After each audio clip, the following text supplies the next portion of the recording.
Program Tribun News on Fokus, Tribuners kembali membersamai Anda kali ini, masih bersama dengan saya, Nila Irda. Isu matahari kembar atau adanya dua kutub kekuatan di dalam pemerintahan Presiden Prabowo Subianto kembali mencuat setelah sejumlah Menteri Prabowo mengunjungi kediaman Presiden ke-7 RI Bapak Joko Widodo di Surakarta, Jawa Tengah.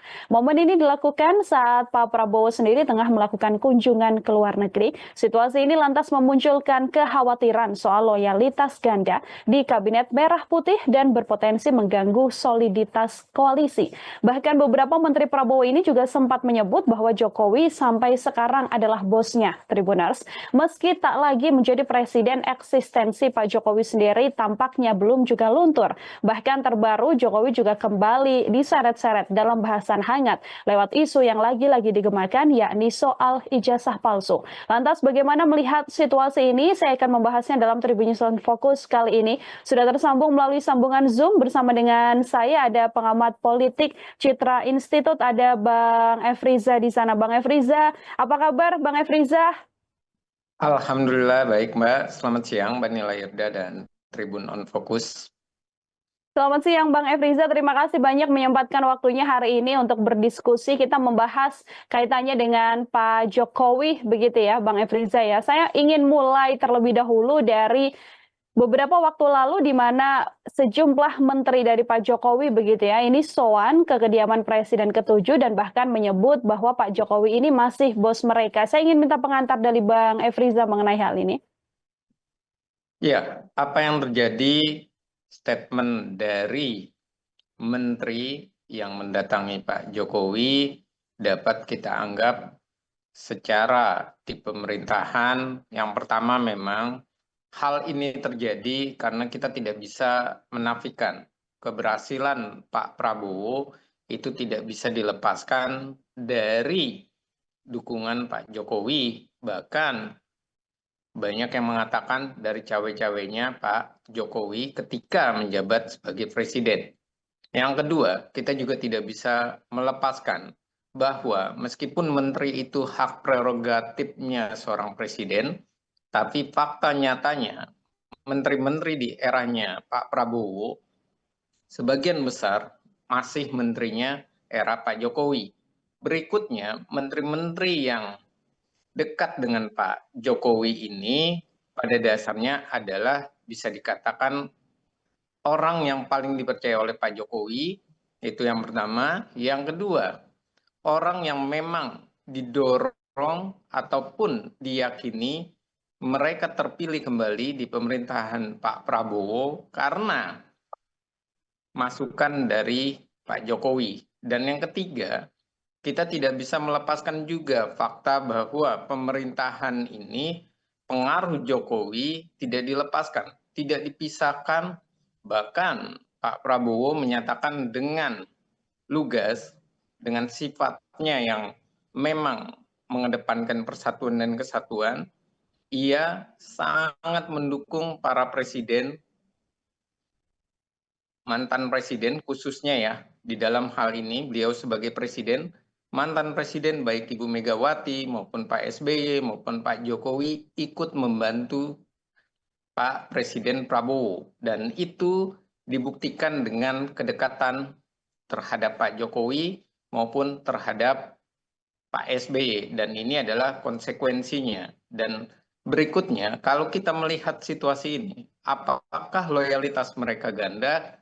Tentu saya melihat bahwa loyalitas mereka bisa dikatakan ganda. Tapi di sisi yang lain, bukan sekedar ganda saja, tapi mereka tidak menghargai Pak Prabowo dan mereka juga tidak mengetahui bagaimana proses pemerintahan yang semestinya dilakukan. Karena ada menteri yang datang bukan sekedar silaturahim, tapi ia membahas persoalan kementeriannya, persoalan kabinetnya, yang semestinya itu dibawa di dalam pos kementeriannya, yang semestinya Pak Jokowi diundang, bukan sekedar dia datang, kemudian dicurhat, kemudian dibahas semua hal terkait dengan apa yang dilakukan di kementeriannya. Kalau seperti itu, jelas bahwa bukan sekedar loyalitas mereka ganda, tapi bisa dikatakan bahwa secara politik.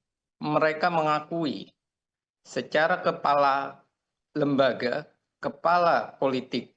Dalam hal ini secara kenegaraan, bosnya adalah Pak Prabowo. Tapi secara bos pribadi mereka dalam hal ini mendapatkan posisi menteri, itu tidak bisa dilepaskan dari mereka dekat dengan Pak Jokowi, bantuan Pak Jokowi. Dan ini adalah pembukanya. Jadi bukan sekedar loyalitas ganda, tapi juga menunjukkan bahwa mereka tidak mengetahui kinerja pemerintahan itu semestinya seperti apa yang harus dilakukan oleh menteri. Bukan sekedar silaturahim kemudian membahas di dalam kediaman orang lain. Padahal Pak Jokowi sudah tidak punya kewenangan sebagai presiden. Dan ini kesalahan fatal dalam pemerintahan. Oke, itu berkaitan soal bagaimana ketegasan nantinya harus ditunjukkan oleh Pak Prabowo begitu ya terhadap menteri-menterinya yang dinilai berpotensi untuk adanya loyalitas ganda. Tapi ini masih berkaitan juga soal Pak Jokowi, Bang Efriza. Ini kan nama Pak Jokowi memang tidak pernah lepas begitu ya, meskipun sudah lengser juga dan sudah tidak lagi menjadi presiden. Dan terbaru ini salah satu bahasan yang juga ingin saya sedikit diskusikan bersama dengan Bang Efriza, bagaimana kemudian muncul juga persoalan, misalnya seperti ijazah palsu yang kembali digemakan oleh sejumlah pihak begitu ya, Bang Efriza. Bagaimana kemudian Bang Efriza melihat situasi ini, Bang? Iya, soal ijazah palsu ini memang menarik. Hal yang paling mudah adalah pembuktian ijazah palsu. Tunjukkan saja ijazahnya yang aslinya ataupun ijazah yang memang diingin diketahui oleh publik. Itu hal yang pertama. Dan yang kedua, soal ijazah palsu memang menjadi sebuah pertanyaan. Mengapa soal ijazah palsu ini begitu liar dan begitu besar animo masyarakat melihat hal tersebut? Yang pertama memang kita tidak bisa lepaskan Jokowi mengalami proses pertarungan dengan Pak Prabowo selama 2 pemilu, bahkan terjadi rematch. Yang kedua, Pak Jokowi mengalami pertarungan dengan garis keras atau maupun dalam hal ini adalah Pak Jokowi mengalami situasi juga pertarungan dengan PDI Perjuangan. Artinya, hal-hal orang-orang yang tidak suka kepada Pak Jokowi ini begitu tinggi, begitu besar. Lalu bagaimana menyelesaikannya? Tentu saja menyelesaikannya adalah tunjukkan ijazahnya. Dan ijazah sudah ditunjukkan. Hanya saja persoalannya terlalu berbelit-belit Pak Jokowi dalam hal ini. Ia mengatakan satu sisi ada, kemudian ia mengatakan hilang, kemudian ia menunjukkan hal-hal inilah yang bisa menghadirkan kekecewaan publik, menghadirkan kurangnya rasa optimis publik bahwa Pak Jokowi memang ijazahnya adalah asli, dan sisi yang lain ini yang terus menjadi sebuah bola liar. Dan ini tentu saja ada baiknya memang persoalan ini satu sisi dibawa di pengadilan supaya pengadilan bisa melihatnya, supaya menjadi sebuah pelajaran menarik bagi negara ini bahwa orang-orang yang tidak suka ya berproseslah di pengadilan. Orang-orang yang merasa bahwa ia benar, silakan buktikan di pengadilan. Dan ini adalah sebuah proses bagaimana kita juga menghargai hukum dan bernegara. Dan berikutnya adalah yang terpenting, jika memang hilang, maka inilah kesempatan dari pihak UGM khususnya untuk menyelesaikan kasus tersebut dengan meminta Kemendikti-Saintek untuk membantu menghadirkan ataupun menunjukkan bagaimana proses ijazah tersebut. Karena institusi pendidikan itu semuanya 3 hal yang sangat berkaitan. Yang pertama mahasiswanya, yang kedua institusinya, dan yang ketiga adalah negaranya, yaitu Kemendikti-Saintek saat ini. Dan tentu saja 3 hal ini tidak bisa dilepaskan satu dengan yang lain. Dan dari persoalan Pak Jokowi, kita perlu kepada hal yang paling besar. Apa yang paling besar? waktunya kita menyelesaikan persoalan pendidikan di Indonesia, menyelesaikan kampus-kampus yang memang berpotensi mengeluarkan ataupun tidak lagi layak untuk dia mengeluarkan ijazah karena banyak hal permasalahan di kampus. Dan ini harus mulai dari sekarang kesempatan membenahi kampus. Kalau secara politik, apakah Bang Efriza juga melihat sedianya ada motif dalam tanda kutip begitu ya, tertentu untuk kemudian menyoal serangan yang terus dilayangkan kepada Pak Jokowi ini? Karena beberapa pihak kemudian ada juga yang mengatakan seolah ada yang sengaja mengorkestrasikan isu ijazah Pak Jokowi ini, Bang Efriza, sehingga kemudian meskipun sudah beberapa kali dilayangkan begitu ya, atau sudah beberapa kali digugat juga, tapi kemudian kembali dipermasalahkan di hari ini. Iya, jelas memang bahwa Pak Jokowi sampai kapanpun ia tidak akan tenang dan ia akan terus dipersoalkan. Kenapa? Karena mereka ini adalah bagian dari yang sakit hati terhadap Pak Jokowi. Baik mereka sakit hati secara institusi di organisasinya, yang kedua sakit hati karena mereka secara politik pernah disingkirkan ataupun pernah bermasalah sama Pak Jokowi, kemudian mereka di dalam hal ini citra mereka, sentimen publik terhadap mereka menjadi buruk. Dan ini artinya memang Pak Jokowi tidak bisa melepaskan sampai kapanpun musuh dirinya itu banyak. Orang yang tidak suka dengan dirinya adalah banyak, apalagi ia berhasil menduduki di dalam pemilihan umum setiap jabatan yang dia proses selalu menang. Dan kita bisa buktikan bahwa 7 kali Pak Jokowi menang, bahkan dalam hal ini anaknya Gibran, mantunya Bobi, kemudian Pak Prabowo pun menang. Artinya persoalan pemilihan selalu dimenangkan oleh Pak Jokowi sampai-sampai yang paling kuat, yang paling sangat fenomenal adalah juga mengalahkan PDI Perjuangan di kandang banteng sebanyak 2 kali, termasuk di Pilkada, mengalahkan Andika Perkasa. Dan ini menunjukkan memang banyak orang, banyak dalam hal ini yang juga institusi yang tidak suka meradang kepada Pak Jokowi karena pengaruh dirinya besar, karena sikap dirinya secara personal yang begitu kuat. Bahkan mau tidak mau, suka tidak suka, di dalam hati seorang Presiden Prabowo Subianto pun diyakini ada gerutu karena pengaruh Pak Jokowi begitu besar, terkesan bahwa pemerintahan Prabowo ini tidak bisa berjalan jika tidak didukung oleh Pak Jokowi. Pak Prabowo tidak akan terpilih jika tidak ada cawe-cawe dan dukungan dari Pak Jokowi. Dan ini tentu saja menyisakan grenjel di hatinya Pak Prabowo yang mungkin tidak diungkapkan di publik, tapi tidur nyenyaknya sangat sulit di malam hari.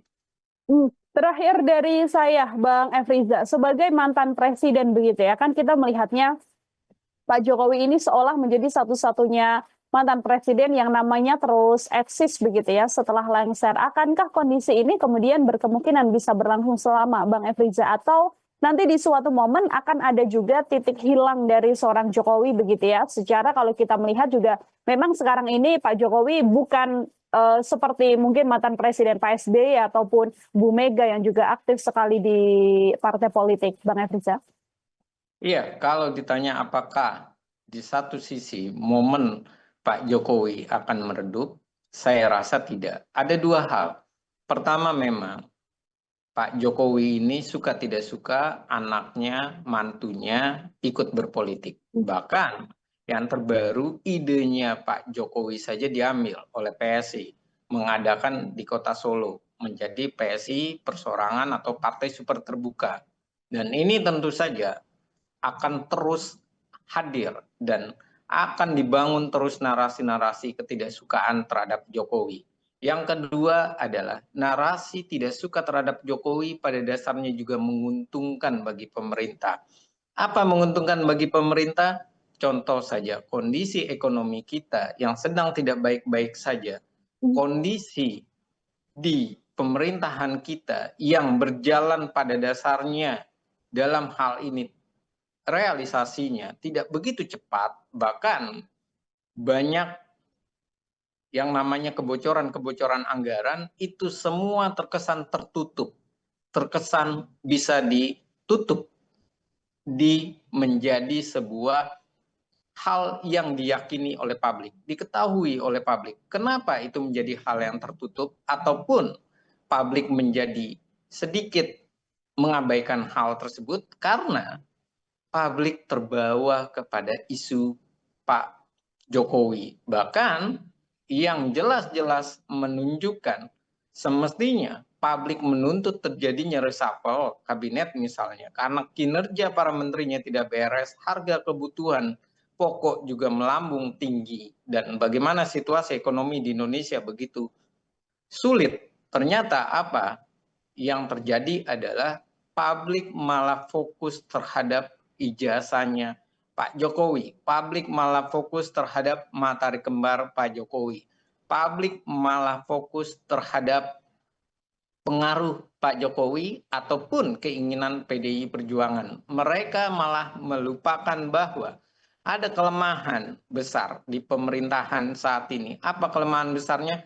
Kebijakan pemerintahan saat ini seringkali menyebabkan rakyat tidak terhimpun di dalamnya. Input dari rakyat terabaikan di dalamnya. Bahkan persoalan-persoalan, contoh saja persoalan negosiasi terhadap tarif Trump saja malah menunjukkan impor yang akan dipertebal. Dan ini adalah situasi-situasi yang pada dasarnya tidak menguntungkan bagi masyarakat. Tapi kenapa masyarakat bisa abai atau kenapa masyarakat tidak ada protes?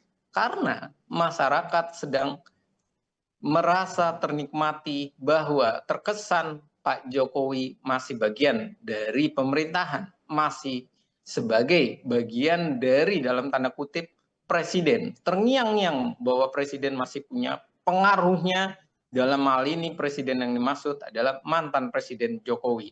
Padahal sudah tidak ada, padahal Pak Jokowi sudah sekedar mantan. Artinya politisasi kasus Pak Jokowi itu begitu indah untuk mengaburkan apa yang terjadi terhadap Republik ini. Oke, ada kesengajaan untuk mengaburkan situasi-situasi yang sebenarnya harus lebih difokuskan ya, tapi justru terkaburkan dengan isu-isu yang disematkan kepada Presiden ke-7 kita, Bapak Joko Widodo, seperti itu. Bang Efriza, luar biasa sekali. Terima kasih banyak untuk kesempatannya hari ini berdiskusi dalam Tribun News on Focus. Semoga di lain kesempatan Bang Efriza ada waktu kembali untuk kemudian berbincang. Selamat siang, selamat beraktivitas kembali, Bang Efriza. Selamat siang. Terima kasih Mbak Nila Irda, terima kasih untuk masyarakat dan untuk Tribun on Focus. Sekali lagi kalau ada salah kata dan salah bahasa, saya minta maaf. Baik, terima kasih sekali lagi Bang Efriza, Tribuners, pengamat politik Citra Institute membersamai kita dalam Tribun News on Focus kali ini. Nantikan terus Tribun News on Focus dengan tema-tema lain dan juga bahasan-bahasan lainnya yang pastinya bersama dengan sejumlah narasumber. Sekarang waktunya Nila Irda untuk pamit undur diri. Terima kasih banyak dan sampai jumpa. Download Tribun X sekarang, menghadirkan lokal menjadi Indonesia.